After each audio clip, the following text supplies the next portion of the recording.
ফেব্রুয়ারির প্রথমার্ধে একটি অবাধ, সুষ্ঠু এবং শান্তিপূর্ণ নির্বাচন নিশ্চিত করার জন্য অন্তর্বর্তীকালীন সরকার ব্যাপক প্রস্তুতি নিচ্ছে। নিউ ইয়র্কে এক বৈঠকে একথা বলেন প্রধান উপদেষ্টা ডক্টর মোহাম্মদ ইউনূস।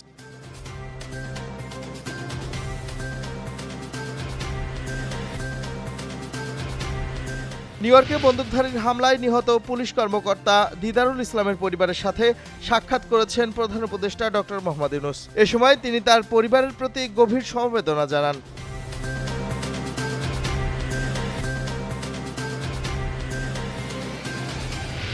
শেখ হাসিনা সহ ৩ জনের বিরুদ্ধে আজ সাক্ষ্য দেবেন বিশেষ তদন্তকারী কর্মকর্তা ও ট্রাইব্যুনালের প্রসিকিউটর তানভীর জোহা। বিচারপতি মোহাম্মদ গোলাম মর্তুজা মজুমদারের নেতৃত্বাধীন বেঞ্চে এই সাক্ষ্য গ্রহণ অনুষ্ঠিত হবে।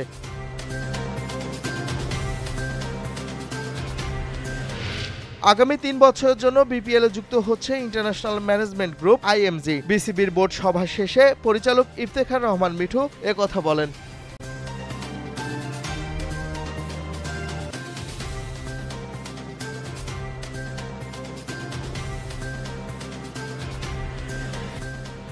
গাজার স্বাধীনতাকামী গোষ্ঠী হামাস ও তার মিত্রদের অস্ত্র সমর্পণের আহ্বান জানিয়েছেন ফিলিস্তিনের প্রেসিডেন্ট মাহমুদ আব্বাস। এক ভিডিও বার্তার মাধ্যমে তিনি এ আহ্বান জানান।